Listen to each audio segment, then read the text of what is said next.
গুরুত্বপূর্ণ একটি ইবাদত মিসওয়াক করা। রাসূল সাল্লাল্লাহু আলাইহি সাল্লাম প্রত্যেক ফরজ নামাজে পূর্বে মিসওয়াক করেছেন। কোথা থেকে বাড়ি এসেছে তাও মিসওয়াক করেছেন। মিসওয়াক করা অনেক গুরুত্ব রয়েছে, হাদিসও রয়েছে, হাদিস সহিহ।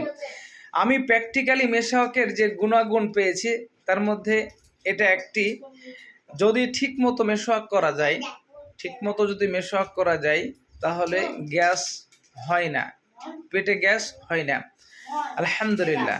আমার আগে প্রচণ্ড গ্যাস হতো, খাবার খেলেই গ্যাস হতো, বিশেষ করে দুপুরের খাবার খেলেই রাত্রে খাবার লাগতো না।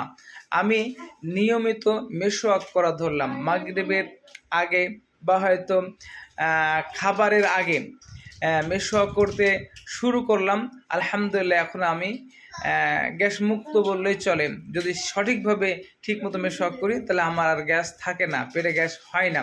যেদিন মিসওয়াক করতে ভুলে যায় বা হয়তো গাফিলতির কারণে মিসওয়াক করি না, সেদিন আবার গ্যাস হয়। ঠিকমতো মিসওয়াক করলে পেটে গ্যাস হয় না।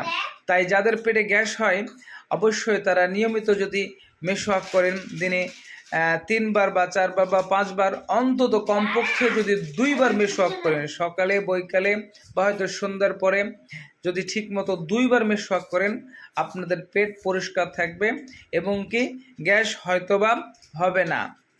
আলহামদুলিল্লাহ, একটু চেষ্টা করবেন, দেখবেন।